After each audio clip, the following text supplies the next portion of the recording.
got my beer. Wow, yeah, beer. Your beer. Oh man, cheers. Well, this is Cheers. great. Well, welcome to Grateful Talks. This is let's jump right into it. That's my new catchphrase that I'm going to start saying. Nice. Today we have with us Dr. Chris Iannotti. Is that how you say your last name? Am I pronouncing it correctly? Iannotti. Iannotti. Oh my gosh, I should have clarified No, that. it's Okay. No, it's okay. Oh man, so Iannotti. I read a lot of these last names in the group, and I've been saying them wrong for many years. It's not an easy one. So, wow, did I get your credentials? I said doctor, but I see you have many. You got them exactly right. Okay, Yeah. awesome. And you're a fellow neurosurgeon. So that last degree means you're board certified. So a fellow of the American Academy of Neurological Surgeons. Fantastic. So it's and then the MD and PhD are the main degrees, obviously. So amazing. So you're working on brains and spines, and you said primarily spines. Is that correct?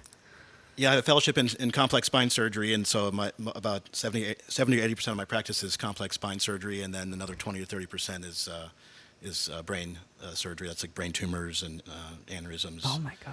Other conditions, and then a lot of spine surgery, like instrumentation of the spine, screws and rods, things like that, spinal fusion. Is there such a thing as an easy day at work for you? Does that ever happen? Yeah, I mean, I've been doing it a long time, so we put on music in the OR, and sometimes dead, sometimes not, but it depends who's in the room. Awesome. There's no dead haters at work, right?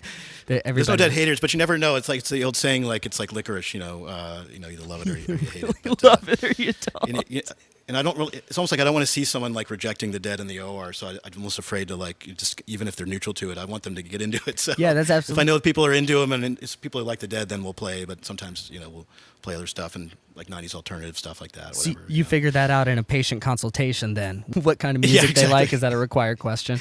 Exactly. That's amazing. So what got you into the Grateful Dead? That's always the first question we ask. Yeah. I was about 13 or 14 years old, and I think like many of us, an older sibling of a friend or your older sibling or whatnot is playing some Dead tunes, and you hear that, and you're like, man, it's just a switch goes off in your brain, and it gets you, and then you get on the bus. Yeah, exactly. And for me, it was Scarlet Begonias, like the studio version, was like one of the first songs I can remember that I just was like, wow, Yeah.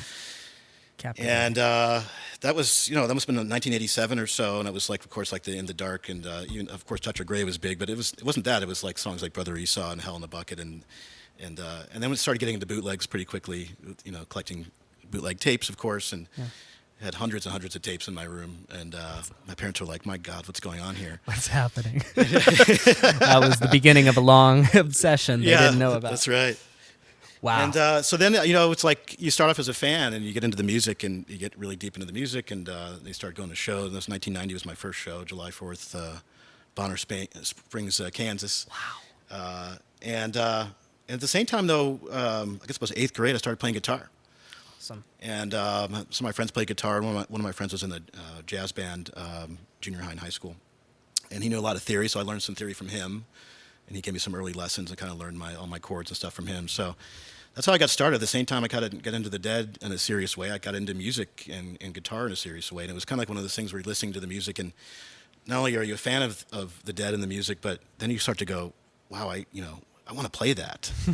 And you hear a lick and you're like, I want to do that. And it just gets, and that kind of builds in you. And that's what fueled me, early on, was just wanting to play the music and figuring out, okay, if I play this is the chord progression, and seeing it kind of come to life. That was the coolest thing for me, is watching the music come to life, and you're making the music, and then you're playing with your music with your friends and your buddies. And that was, so that's how that all started. It must have been, 8th grade or so. And then, cool.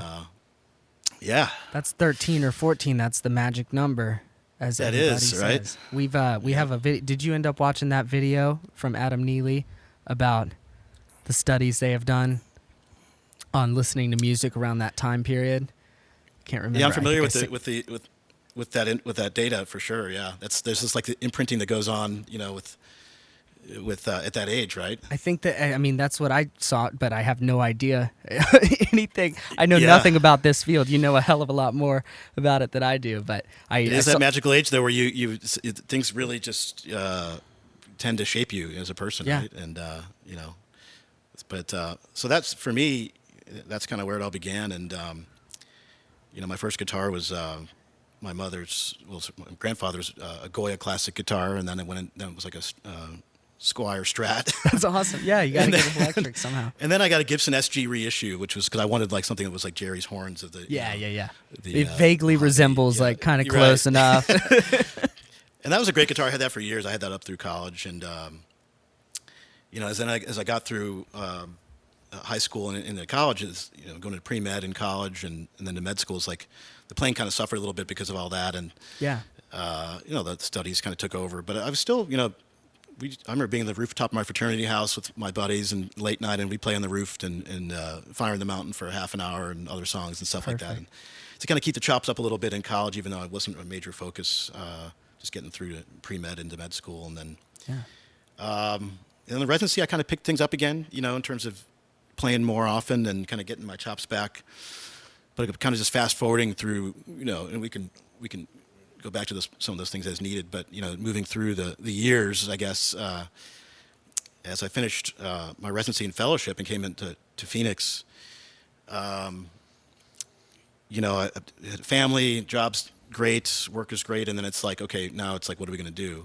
And that's when like next? the fireworks went off. Yeah. And so then I started getting more guitars and equipment, and then sort of getting the Are You Kind website really got me back into everything and really took off in terms of just relearning the music and learning a lot more music. And then now, of course, the forum, which is just amazing. Incredible. It's a great group what a of people. resource, right? I mean, love it.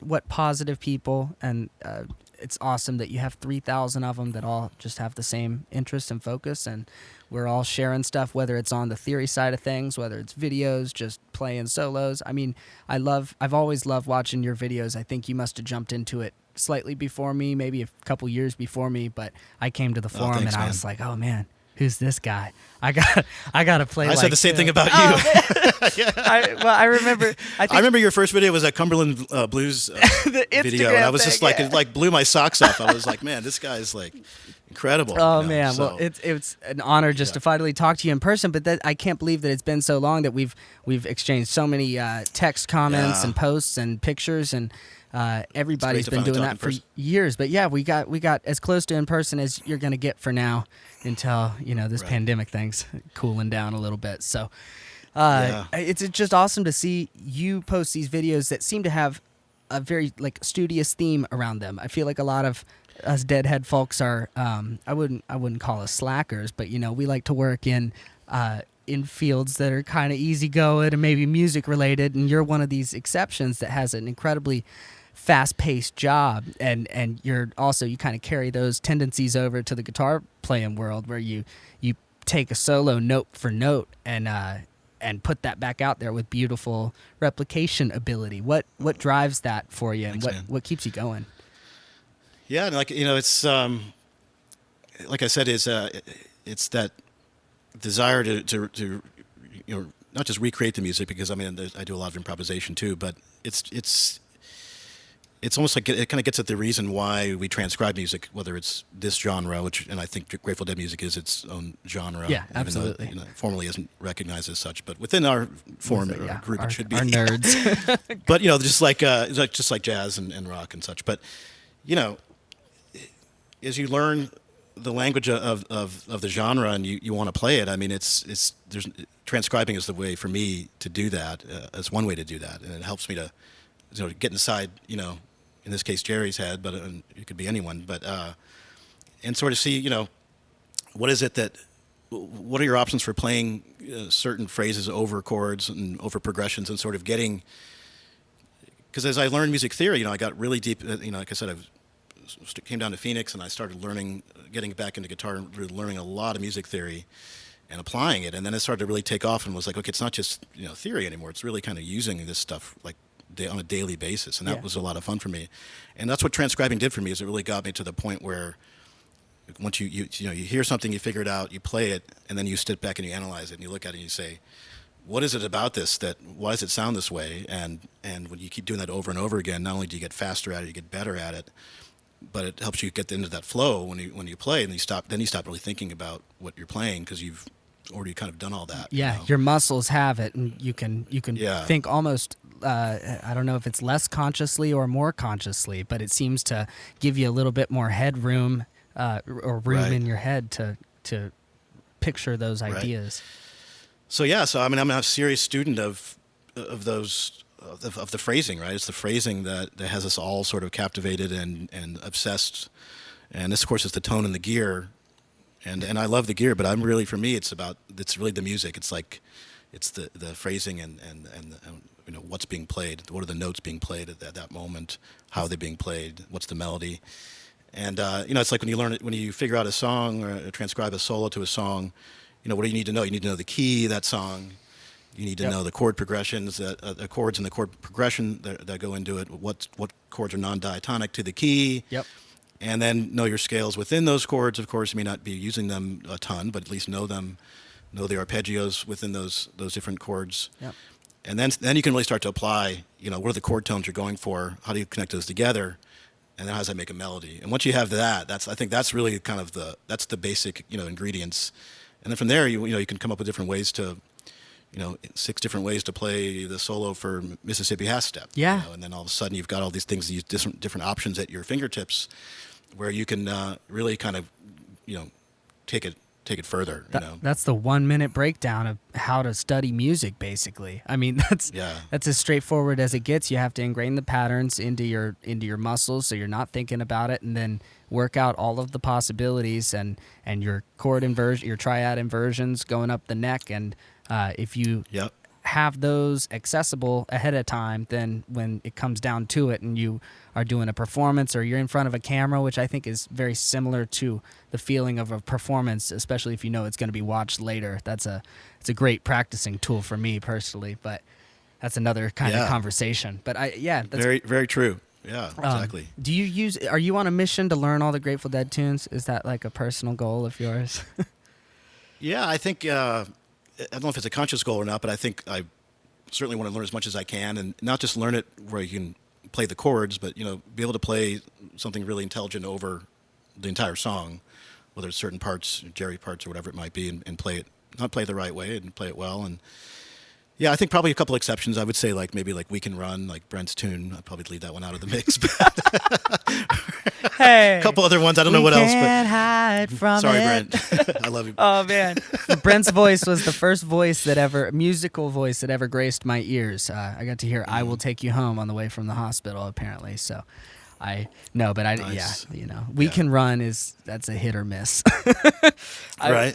But that's cool. You at least deep dive into all the other '80s bangers like "Foolish Heart" and those. Oh yeah, no, I definitely do deep dives into the repertoire and Jerry Garcia Band as well, of course. So, do you gravitate toward a certain era with the Grateful Dead? Yeah, I think 77, 78, great years. 88 to 90 / 89 to 91. Yeah, kind of the overlapping there a little bit. Cool. And 74, 76. Just so much good stuff just in those years alone. The 93 and beyond, not so much, But one song I will say, man, Lazy River Road. Holy cow, I love that song. I can't say I know it well enough to even recall how it goes in my head, but I went and learned the whole tune, like just finger picking, and I put a couple of videos up on that, and I just love the tune, man. That's awesome. What's special? Man. Like, what draws you in about a song? For me, "Ramble on Rose" is just a beautiful example of something that's captivating and cyclical and keeps you wanting to hear more. But yeah, the cyclical nature of "Ramble on Rose" is definitely something that captivates me too. For "Lazy River Road," it's just the chord progression and the melody is just beautiful, and awesome. It just hits you, man. It just goes, It's like the Stella Blue. Right home. Yeah, the Stella Blue band. Stella Blue. Yep.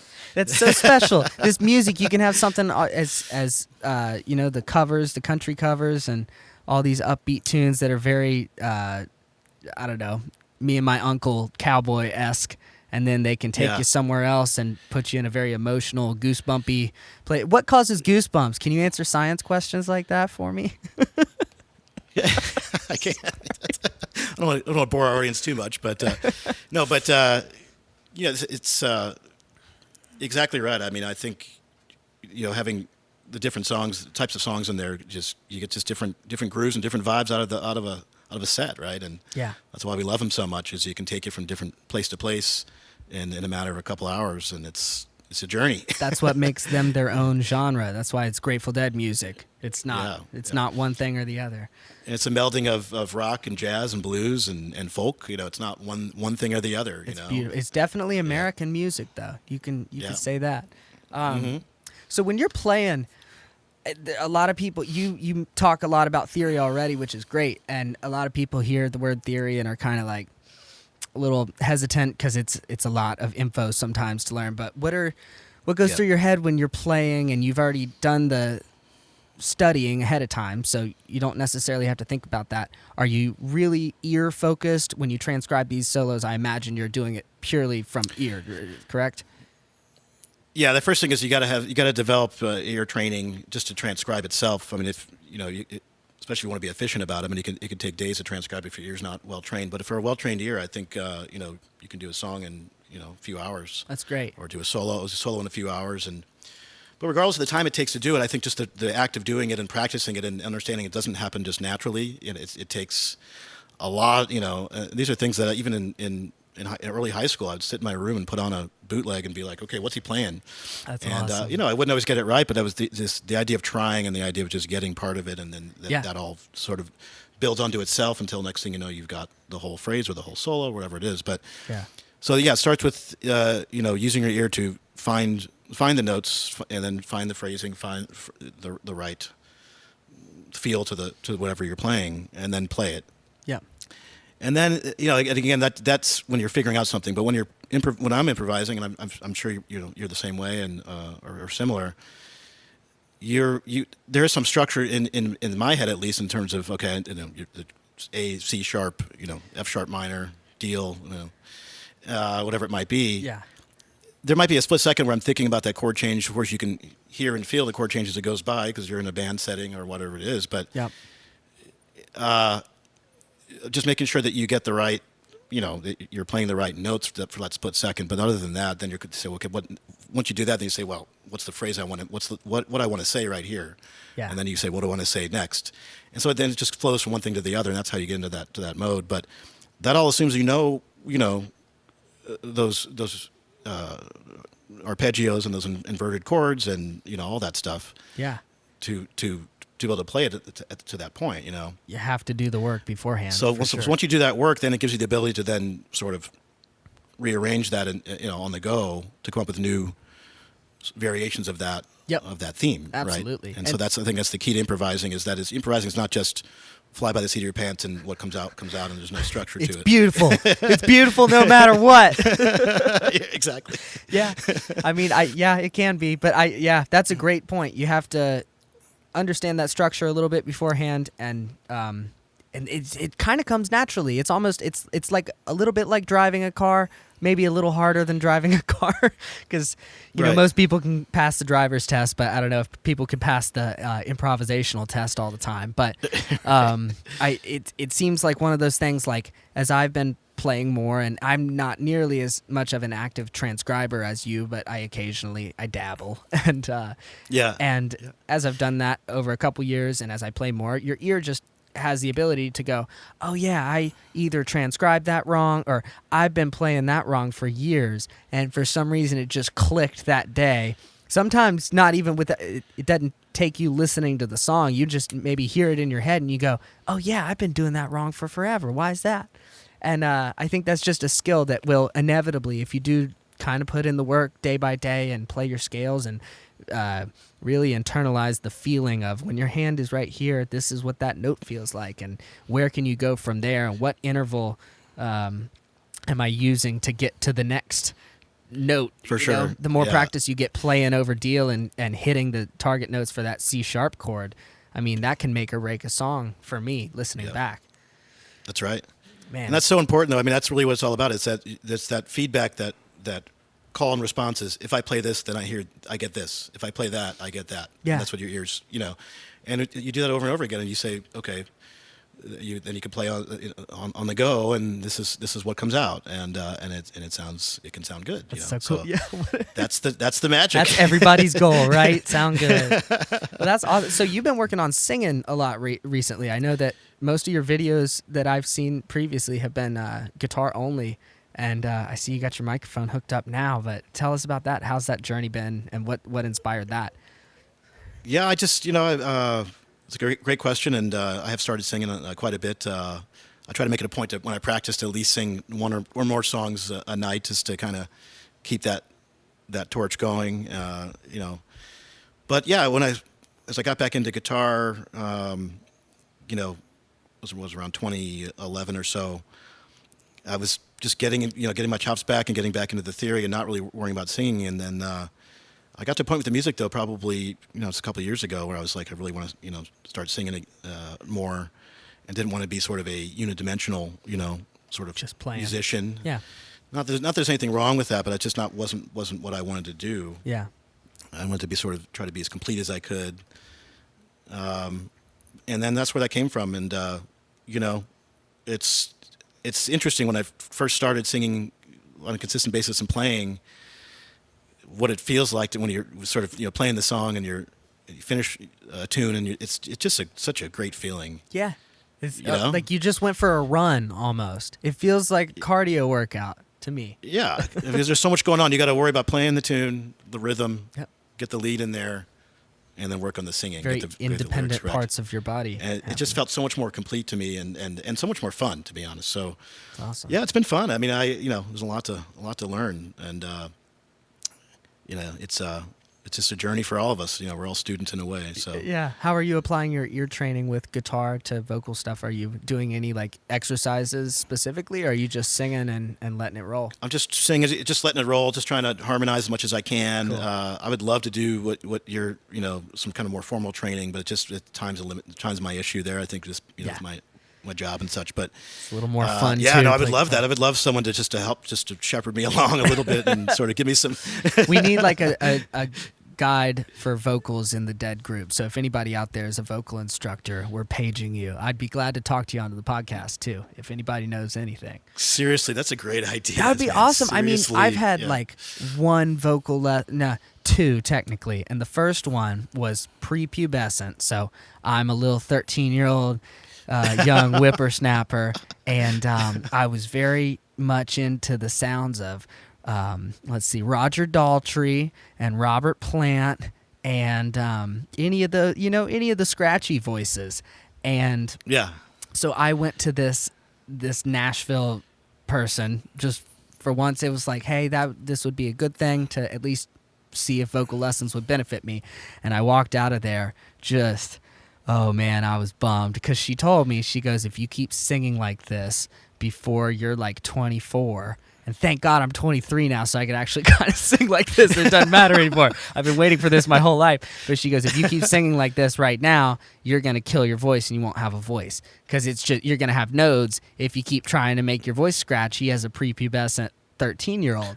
And and it was a hard lesson to hear, man. You're right. You're like, shit. I was like, oh, well, I thought it was cool to sing Pride and Joy with a little bit of the blues. So that was a good lesson to hear early on, and that kind of also made me hate the idea of any vocal coaching whatsoever. And it's just, man, I'm just gonna feel it, So with that in mind, I had maybe another years later, and it ended up being playing in a band and singing regularly week after week that kind of tricked me into learning how to sing. And I don't know if, I can't sustain a voice for a 3-hour show, but I can sing for about an hour pretty consistently and not have a vocal strain. And that's something that I don't know what happened, but I think that with vocal coaching, we got to have somebody to escort us along, because that's a good topic to learn about. But anyway. That's fantastic.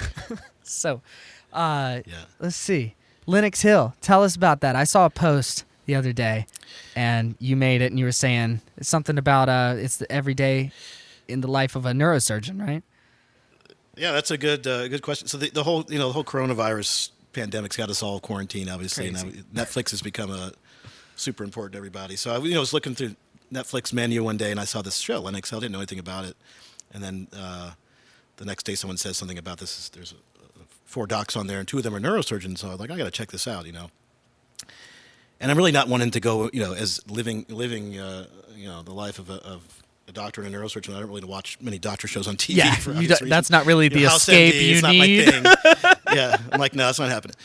But for some reason, I just turned the show on because it was more of a documentary. I wanted to see. It wasn't really like this fictional stuff. It was just a real thing. And it was about 4 docs of this at Lenox Hill Hospital in New York, and 2 of them are neurosurgeons. And I actually know one of them because I was No way. back when I was interviewing. I don't know him too well, but I was interviewing for residency, and I interviewed at University of Pennsylvania, and he was a resident when I was a med student, and I remember having dinner with their residents and meeting him, and then seeing him on at some meetings throughout the years, and different we have society meetings and so forth. But Awesome. so anyway, this guy's on. He's one of these, like the vice chair of neurosurgery there, and I just thought it was. I posted that because I just kind of thought, sometimes I'm like in the OR, I'll be like, I wonder if the guys in the forum could see what's happening in here now. Like, That's awesome. I mean, it's amazing how much the forum is become a big part of my life. It's weird, like right? I get home from work and it's like, okay, there's Time to guitar, jump on and then Facebook. Yeah. And that's where that came from. So then I saw the show and I'm like, this is for someone who's not a neurosurgeon. This is a good view into what we do, and Awesome. It's very realistic, basically. And that was the bottom line: is that if for anyone's interested, it's a nice view into the lives and all the toys that we have too. They showed a lot of the toys we have in the OR and the image-guided surgery and robotic surgery. And there's something called exoscope, which is like a microscope, but it's not a microscope. It's more like a telescope, but it's a microscope. I want to learn about the tools sometime. I have not watched any episodes yet, but I saw that and I was thinking like, oh man, it's something. Obviously, I'm too stupid to learn too much about it, but I would like to at least dip my toes in the water of like, hey, what's happening here? It's you guys are primarily doing robotic surgery on everything, right? That's not hands-on. Robotic surgery is just finding its kind of start into neurosurgery right now, but we're still doing manual surgery, but we're using image-guided surgery. So like even for spine surgery, an MRI of, let's say, a patient's back will be on the screen, and then the patient's back will be in front of you, and you can correlate the two together so you can actually navigate their spine through small incisions, for example, and you can do things that are minimally invasive by using image guidance. So it's like having a view of something without opening it up. Insane. So you're looking exclusively at the screen rather than at their back, or are you going back and forth? Not exclusively, but almost like basically you have to make sure that the image that you have is accurately aligned with the anatomy. Otherwise, it's off, and if it's off, it's not accurate. Working backwards. You don't want that. So if you're putting a screw in someone's spine, you make sure that screw goes in the right spot, kind of thing. Wow. So, but you're right. You're spending a lot of time looking at a TV screen like a video game, and it's fun stuff. So there's a lot of toys. I have toys in the OR, and I have toys at home. That's incredible. Yeah. Which is more fun for you? Is it one or the other? They're just so different, but because you'd asked me earlier, like, is work, is there an easy difficult for you these days, yeah. and the answer is no, it's not. It's just like the surgery is. It's never mundane. I mean, it's something. These are human beings, and a lot of these things can be. Some of these surgeries can be very serious and stressful. But for the average surgeries these days, it's like, no, it's no big deal because you do so much of it and you do it over the years. So, wow. But yeah, it's fun in a different way. I mean, it's a different part of your brain. I like using that part of my brain, and then I like coming home and just turning that completely off. Yep. And sort of picking up the guitar and playing and. I love that. I love having the ability to do that. It's a really cool thing too. Are you in a routine at all with your practicing? Like, do you have a rigid amount of time that you're coming home and playing for an hour, or is that something that you pick it up when you feel it? Yeah, I don't set the amount of time, but it just turns out that I am pretty compulsive about playing, and I won't really go a day without playing. So that's awesome. And I've got 2 kids. My daughter's almost 10, and my son's almost 5. Oh, and wow. then my wife's a neurologist, so she's a doctor too. Wow, full time. So like when the kids go to bed, though, it's like, okay, it's time to rock. That's all. Do you have your own? Is your space kind of isolated? Can you crank it up at night? We have to. It's a guest house actually. It's a casita. Perfect. So I have this. It's 1,400 square feet. Oh, beautiful. And that's where I am right now actually. So it's a little bit dark in here. I can turn the lights on, but it's a little bit dark because it's just sun setting here in Phoenix. But, oh man.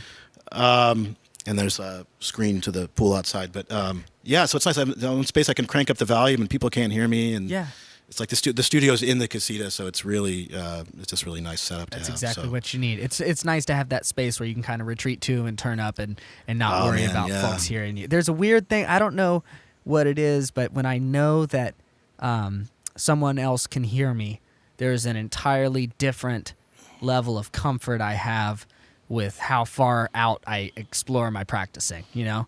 If I know that my roommates are upstairs, like I'll still play and it's fun and I can still noodle and stuff, but I think my muscle memory resorts more to almost what I would at a show where there's people in front of you and you know that there's people in front of you. So the stuff you may not open up and explore as much as you normally would, right? It's very interesting, and I'm not sure where that comes from. I guess it's just could be a self-conscious thing. It's not like I'm uncomfortable playing in front of people, but when nobody's home, my neighbors, it's daytime and it doesn't matter. I love that feeling because you kind of take it somewhere else. I don't know.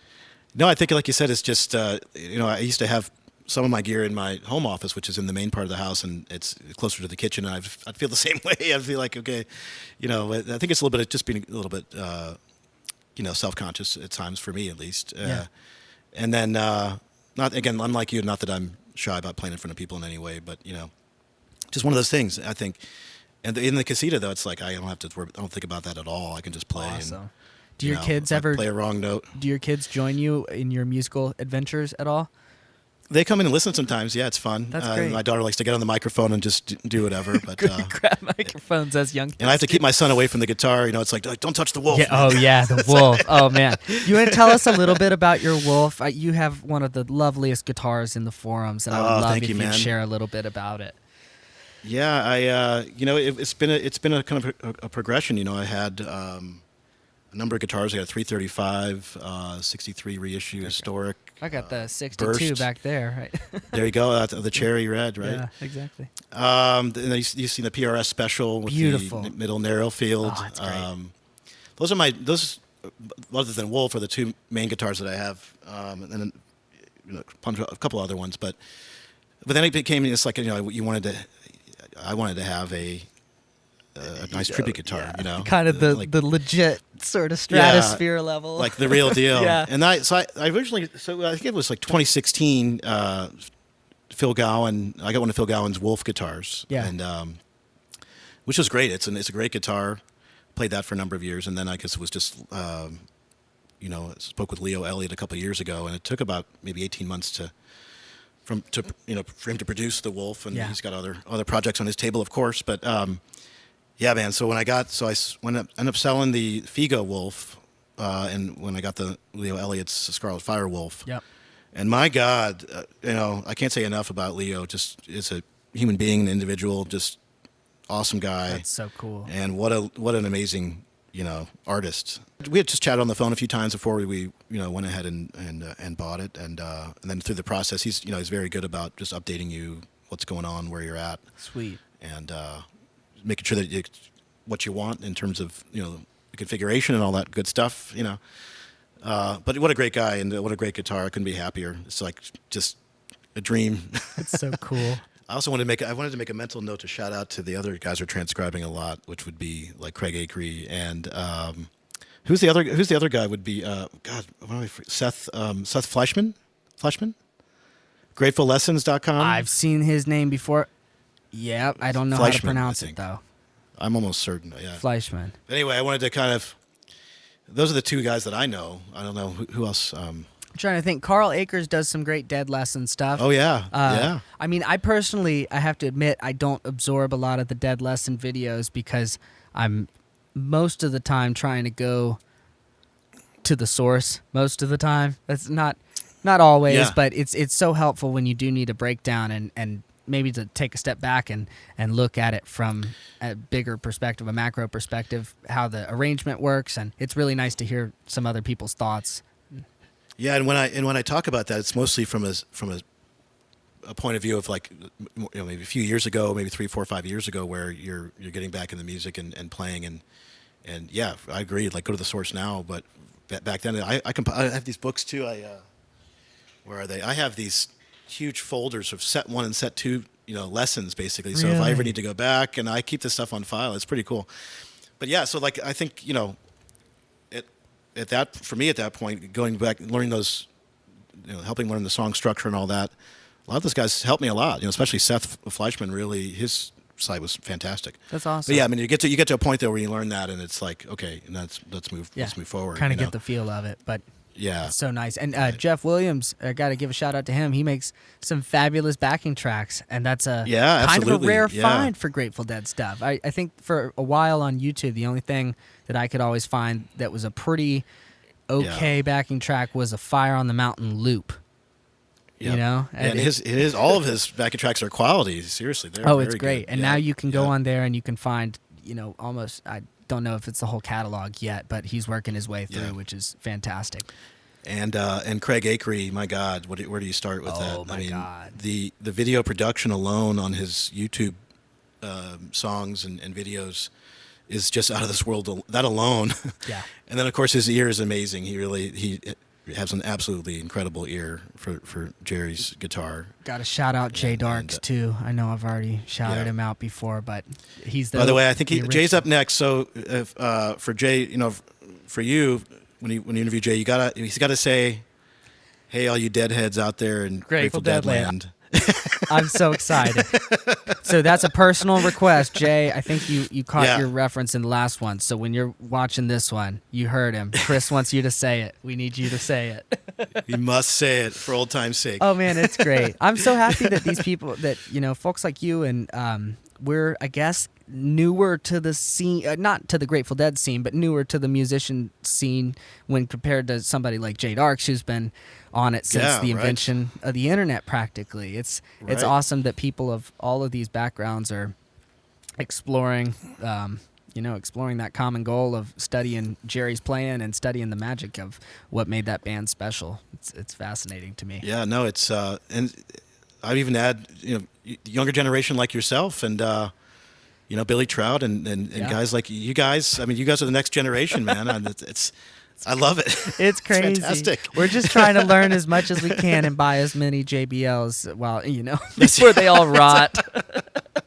I think you win that contest. Oh no! I'm getting with. Although I'm catching up with you, bro. I know that's what I'm thinking. I'm seeing all these people, and Anthony just shipped his new round of cabs out, and I'm like, His just arrived today. It's 2x12, and I have a K120 and E120 ready to go. It's gonna be. Oh man, that's exciting. So, what are you? Do you have a favorite speaker? That's kind of a random question, but do you have a preference? Have you tried them all? Of the bunch? Of the JBLs, Yeah. I think, I really like the K120, I will say. Awesome.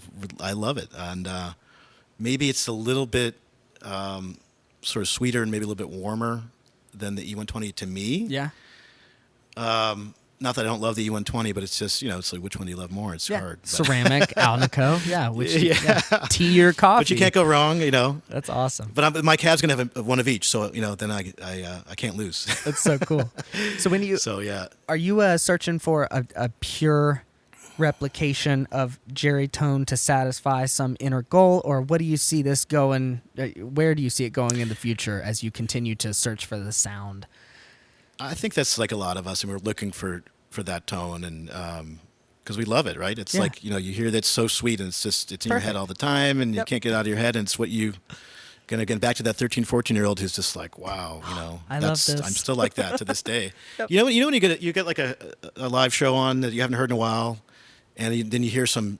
It can be a phrase, it can be a whole solo, it can be a whole song, it can be a whole set, whatever it is. 100%. Something reignites you all of a sudden, right? And I just love that. Yeah. And that's what the feeling you're going for, whether you're playing it live or you're listening to it or whatever. But yeah, I think trying to get that sound and as good as you can, and that's partly up to your ear too, because you can have the right equipment, but it's got to be you don't have to have your treble up to 10 and your bass at 0. It can be you can move it a little bit to get it where you need it to be for your ear. But yeah, and Billy did a great job on his talking about the equipment and all that. And thought that was great. But that's the goal, I think, probably for a lot of us, is try to get the sweetest, best tone that we can get. Yeah, there's something that happens to your soul when you do get the tone right, and it sounds right in your ear. Your playing is like, oh, yeah, now I can kind of take it to the next level. Exactly. That's so cool. That's what it's about. So who's your favorite person playing out there right now? What kind of music I know we don't have the Grateful Dead to listen to current shows. We have Dead and Company. We have a lot of these cover bands. Who's your go-to when we're talking about torch That's carriers? a great question. And I'll first answer by saying there's a ton of great players out there, guys that I watch and learn from, and guys that I'm amazed by. I'm sure you might feel the same way too. Absolutely. And so there's a lot of good players out there, and a lot of two guys in particular that come to mind. The first would be like Josh Olken, Terrapin Flyer. Holy cow, incredible! 100%. Incredible. Shout out Josh. And that last video, that was like the all direct video. Wasn't that crazy? What was crazy? That was the external video. Exterior video was like, or audio, external audio and video. As it turns out, it was just, all you heard was dum, dum, dum, dum. It was a little, you didn't hear anything. That was so funny, and I was picturing that the whole time because I sat down and watched a stream, and I was like, "This has to be hilarious to be a neighbor right now." If you're just hearing like, you're like, "What are these guys?" Just kind of some mumbling into microphones. The electric drums are like, thud, thud, thud, thud, Oh man, he was killing it though on the drums. No, he was, for an electric kit especially. Like, absolutely. I tuned it out as far as thinking about it being an electric kit, and for me, the beauty of Terrapin Flyer as a band is that they take you there to the Grateful Dead world and to the space that the Grateful Dead take you to in their shows when you listen back. And sometimes there's moments and you close your eyes and you go, damn, if that isn't Jerry and the Dead happening. But then there's so many moments where it is truly a Terrapin Flyer creation, and it's unique and it sounds like them, and it's obviously Dead influenced, but I love the way that they do make that sound kind of their own, and Josh does a great job with. He's fantastic. Insane. He kills it. And of course, I think we'd be remiss if we didn't mention Dark Star Orchestra. Yes, Jeff Madsen. It's fantastic. Yep. I actually went to high school with Robert Koritz, No the drummer. way. And it's a little known fact. Yeah, he was a couple years ahead of me. Some of my brother's class. They played Awesome. hockey together. And, Have you caught a lot of Dark Star Orchestra shows? I haven't seen him a lot live, but Okay. no, certainly seen a lot. Videos and things like that. But and then I think another one's Matthew Cole, dedicated. Oh, man. He's great. Fantastic. Shout out Matthew. Great. Yep. Those are a few that come to mind. I don't know who else. Anyone else that? Man, I'm trying. Yeah, I know. Neglect anybody here. There's so many names that we're missing, but I've actually never been to a single Grateful Dead cover band show. And I've been to Dead and Company, and that's as good as it gets. And I feel like I'm missing out, but it's something that kind of I've been waiting for. Speaking of Dead and Company and like our sort of passion for the music and that kind of thing, there's that book, Secret Space of Dreams. That's the Jerry Garcia's, the photography book for him, and the forward for that is John Mayer's giving the forward, introduction to Garcia's music and what it is about the music that has captivated him. Yeah. And for people who haven't read that, read it. It's just incredible. It just floored me, It's awesome. It's like you read that and you're like, he gets it, because John Mayer gets a lot of criticism for his other non-dead pop related stuff. Yeah. And I think he's an amazing player, and I think it's funny. I heard him. He had an interview on the Grateful Dead station on XM radio, which I listen to all the time, and on the to and from work. Was it David Gans or who? Yeah, it's him and then one of the other guys on there. And he was talking about how when he started with Dead and Company, it's like learning a new language, and he could just say hello like 24 times, but in the same basic language, hello. Yeah. We're talking about phrasing on his guitar and talking about Jerry phrasing. My God. And he said over the years as he learned, it was like, things opened up and he learned how to say hello in 24 different languages. And that's a beautiful it's a simple statement, but it was so true, man. I was like, he's learned so much. Yeah, he's come a long way. Looking at the shows from the early years, was it 2016 was the first Dead and Company tour? Yeah, I think so. 2016, here we are, 2020. Right. And you watch some of the stuff they're doing, and it's just, you do get the slow tempos, unfortunately. but if you can get past... That is a bit of a... It's just natural. Can you explain what's happening in the brain when people slow their tempos down as they age? I think it's Bobby's thing, right? It's like slow it down. I'm guessing. I don't know. I don't know that. I don't know if it's right. I've always wondered that if that's an intentional thing or if that's just inevitable when you've played this music so long and you're getting to a point where you're kind of on the tail end of probably a giant music career. Do you say screw it and do it your way and who cares, or is it just play the music, and are they even thinking about that?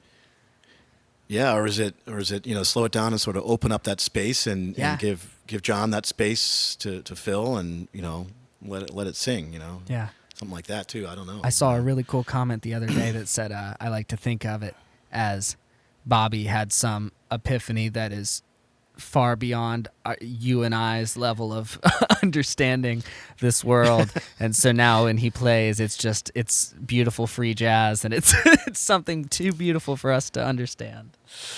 But I've missed so much though. Just working so much, I miss a lot of that scene. Unfortunately, how has COVID affected your workload at all? Oh, it has not been good. What happens is what we do when we do surgery. Some of these surgeries are elective. So we have a clinic. I had clinic today, and you have patients in clinic that come in. A lot of the spine stuff. They'll have problems that aren't emergent or life threatening, but they need surgery, like they have a herniated disc, for example. That's a good example.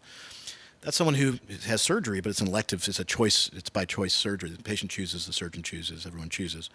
On the other hand, if you have a brain tumor and you go to the hospital because you had a seizure, and you do that in, say, rural Arizona, Kingman, Arizona, they don't have a neurosurgeon there. They call us. And then you get flown down to Phoenix, and then you see me. That's non-elective surgery. That's that's a different situation. So when you add all that together, we get patients from different sources, right? And so it's what happens when you get with the coronavirus pandemic. We're trying to minimize the hospitals are full, and so you're trying to minimize the number of other patients in the hospital who don't have coronavirus. And the way that you do that is by eliminating elective surgery. That's what all this banning. So when you see in the news that so-and-so state is banning elective surgery, that's why, because elective surgery is not necessary surgery. It's not medically necessary. Wow. In other words, if you have back pain for 10 years, you can wait to have your surgery. If Yeah. you're planning on elective surgery, you can still have it. You just can't have it right now. And so, but the problem is in certain specialties, and ours isn't really, fortunately, we're not really in this category where we have to survive on elective surgery, because we have so much non-elective people who have brain aneurysms and brain tumors and things that are emergent that still need care. Yeah.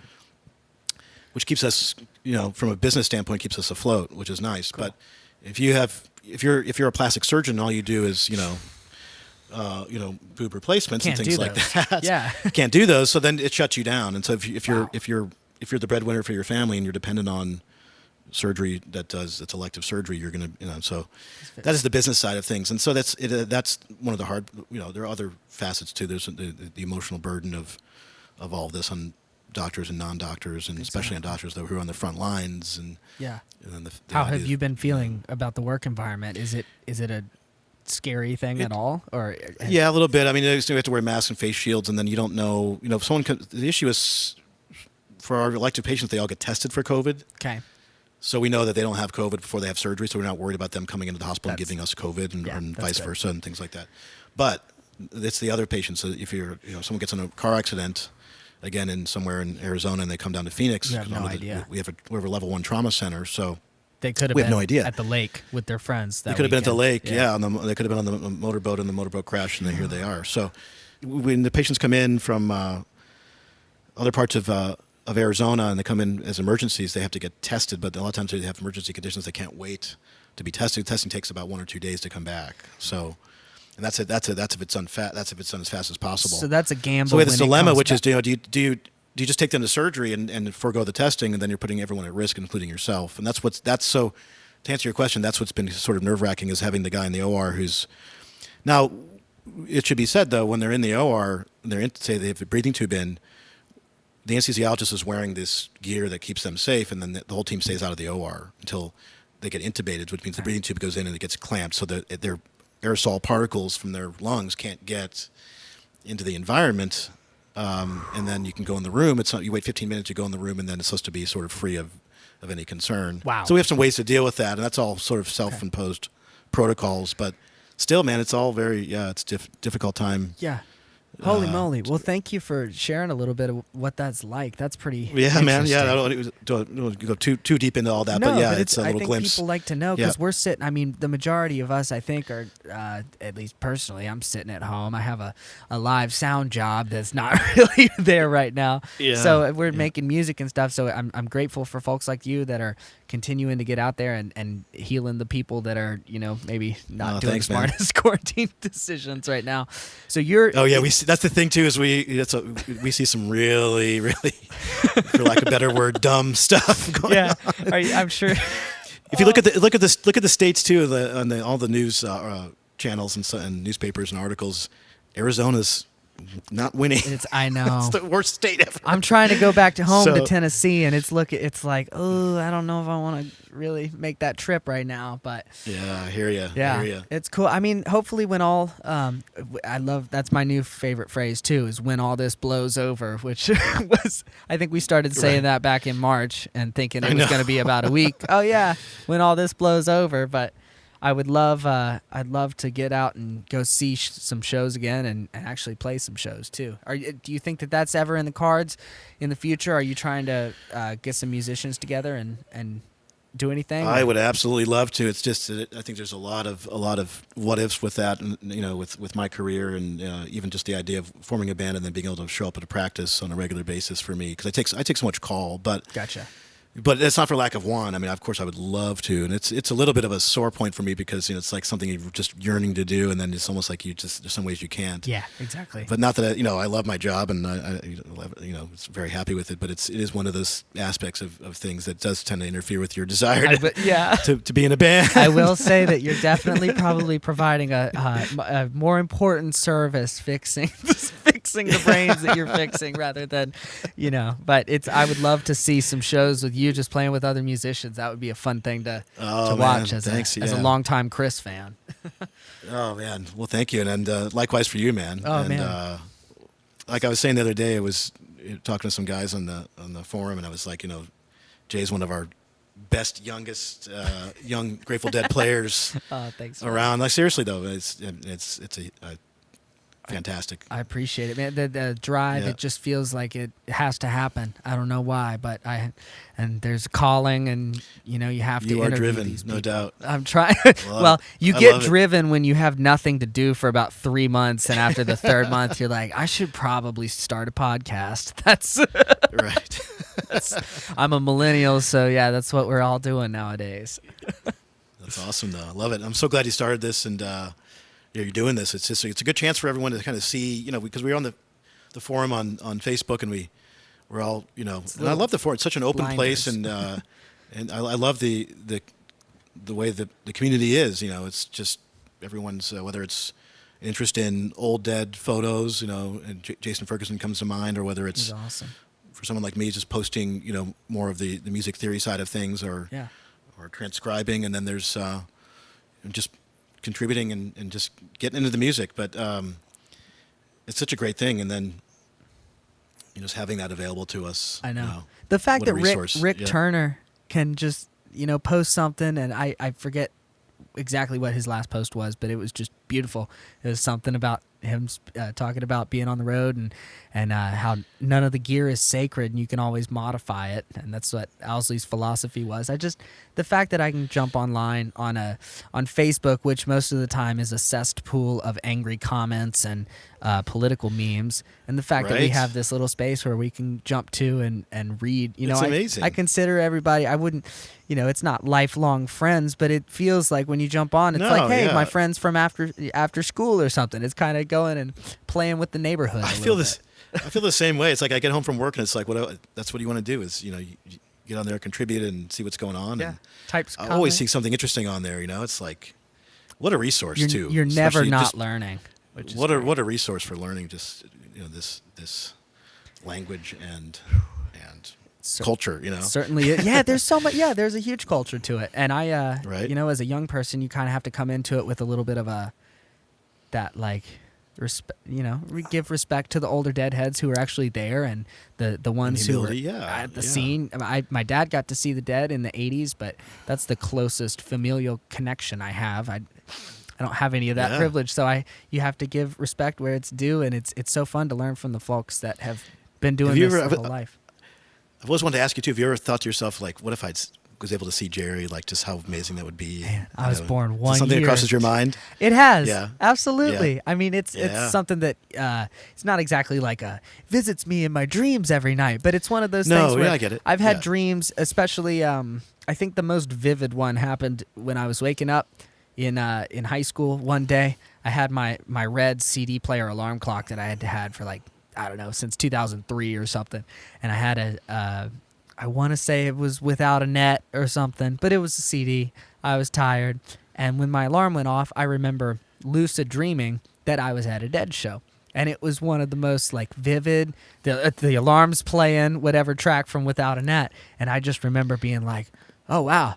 And it was such a transformative experience. And it was around that 13, 14-year-old age again. Like, it just kind of put me there forever. So I have always been just chasing after, like, what if I got to see Jerry? And to me, the closest I can get to that is through the music, trying to play it back. So it's kind of like I'm just trying to be my own vinyl record player of Jerry's stuff.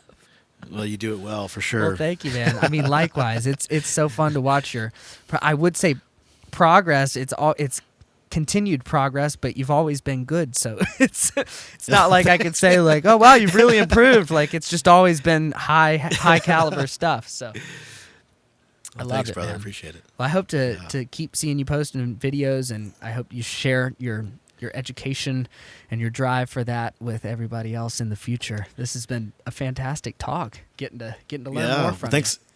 Thank you so much for having me on, and it's been a pleasure. And I'm going to keep posting and keep doing my thing, and keep things alive. It's awesome, and man. You do the same. We're of course. carrying the torch in all the generations.